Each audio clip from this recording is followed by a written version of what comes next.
दोस्तों, राधे राधे, जय सीताराम, हर हर महादेव। आज हम दोनों बहनें बहुत प्यारा सा गीत लाए हैं, कहारवा नाच। कहारवा गीत बहुत प्यारा। ये ननद भाभी का नोक झोंक गीत है और जैसा भी लगेगा कमेंट में जरूर बताइए। और वीडियो को अंत में सुनना क्या क्या कहती हैं और फुल वॉच करके जरूर सुनिएगा भाई आप लोग। वीडियो कैसा है कैसा नहीं कमेंट फुल में वीडियो देखा। ननद भाभी का नोक झोंक है। भौजैया वो अपने ननदिस कहा थी कि हमार सैयन आए, इतना इंतजार करत थी, इतना इंतजार करत थी और जो है थकी गई इंतजार करत थक गए। हाँ, तो वही पर गीत है दोस्तों। गीत जैसा भी लगेगा कमेंट में और जरूर चमका बताइएगा।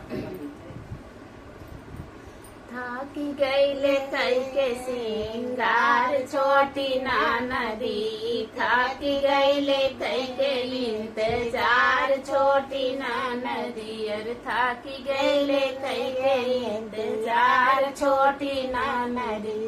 नाही आए साइया हमार छोटी नदी, अरे नाही आए साइया हमार छोटी नदी, अरे नाही आए बलमा हमार छोटी नदी, अरे नाही आए बलमा हमार छोटी नदी। थकी गईले कैके इंतजार छोटी नदी, थकी गईले कैके इंतजार छोटी नदी। कही गईले सैया हमसे सुना मोरी गोरिया, कही गईले सैया हमरे सुना मोरी गोरिया।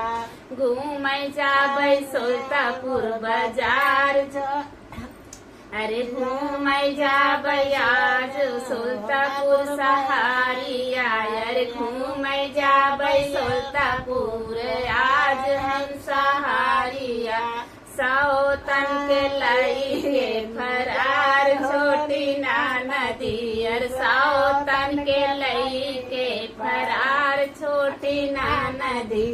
थाकी गईले कैके इंतजार छोटी नदी, थाकी गईले कैके इंतजार छोटी नदी।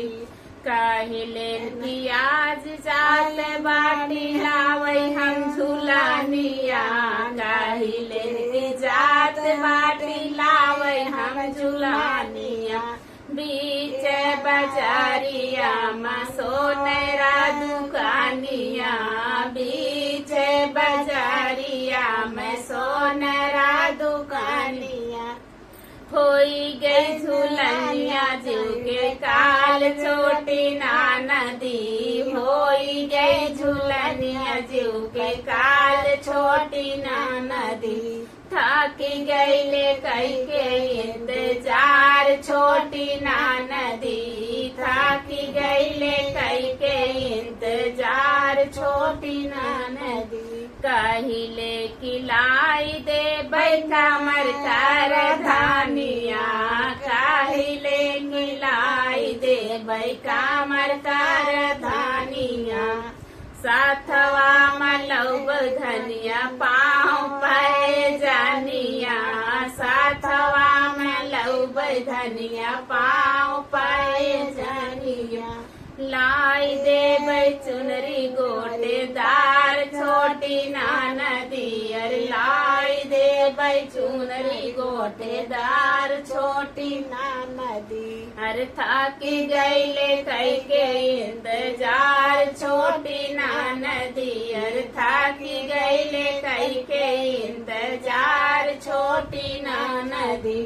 जात बाटी नदी हम कोट कचहरी, अरे जात बाटी नदी हम कोट कचहरी।